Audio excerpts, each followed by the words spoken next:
I rise today to speak again on behalf of the hard-pressed homeowners of this country, especially those in rural Ireland and in my own constituency of Tipperary, right from Tipperary town down to Clare, Clonmel, and indeed Cashel and Carrick-on-Suir, and the villages and rural houses as well, who are being continue to be squeezed.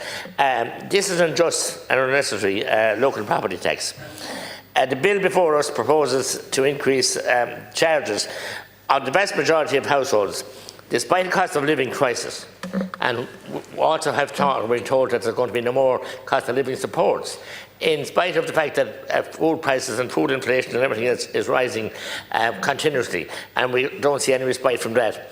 And despite the rising mortgage rates, and despite countless families already struggling to keep the lights on.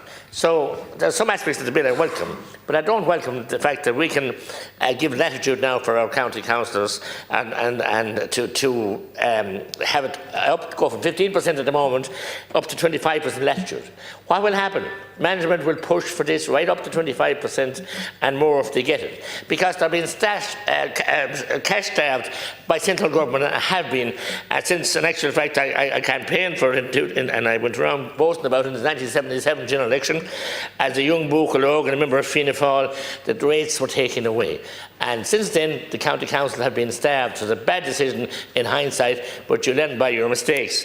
And when you're a party, you must do what you're told to. So, Minister, I ask you to go back and re-examine this, because it's not fair. As I said, there are charges, and despite, as I said, rising mortgages and everything else, and there is some areas where it can be delayed. And you can, in some cases, you can postpone it. And I have one of those cases on hands at the moment, or a couple of them, where the parents are deceased and the bills are still accruing on the property, or had accrued before it passed on. Let's be clear, the local property tax punishes people simply for working hard and putting a roof over their head, and it is blind to the realities in places, as I said, like Tipperary, Clare, Cashel, Carrick-on-Suir, and all the other towns as well, where the housing values have increased continuously, and as I said, and there's very little services in return. In actual fact, no services. We saw that last January when the snowfall. There wasn't even an egg cup of salt to be got for the households. So what did they get for it? And skeleton staffs now in all the local authorities, and I praise the staff that are there, but they're not there.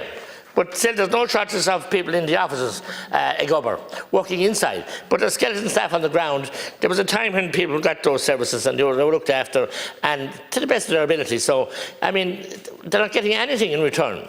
And I know this is a debate that people in Dublin say they're punished, but they have every service you could ever think of, from street lights to street sweeping and indeed public transport, you name it. Whereas in the country, you're on your own in the sticks. I've long opposed the LPT in principle. I said it in 2013 and I say it again today. A family home is not a taxable asset. It's a necessity, and we know how many don't have those homes, and we should support them in any way we can to get them. This tax hits the elderly, the low income, and those who worked hard all their lives to buy a modest home, and now with inflation still biting, the government is quietly racketing up the burden again. And as I said, the council will be told by the management, look, it's local services here and there's carrots dangled. And I will agree, some of the money goes into very vital services in the rural areas. It does. And into villages and different enhancement schemes and everything else, and some discretion with local councils. But it's the basis and the whole thesis and thinking behind this tax. Anyone who works hard to put a roof over their head should be supported.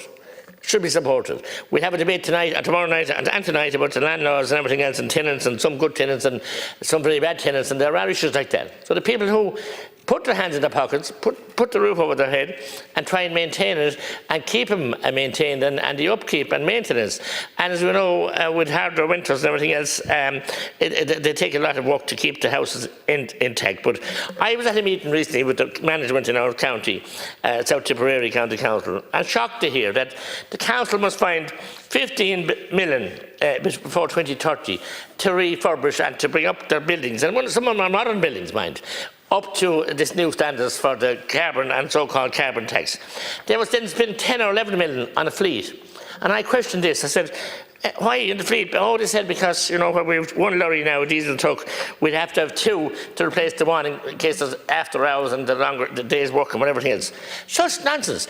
And I asked where we're going to get this money.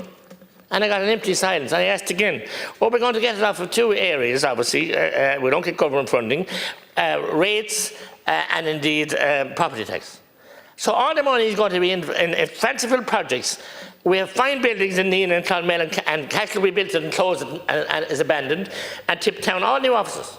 And to think that we would go out now and spend scarce money and bringing those up to standard. Anytime I'm inside them, you'd have to take off the jacket with the heat of them, so they tell you that they're trying to bring them up to future-proofing and to whatever else.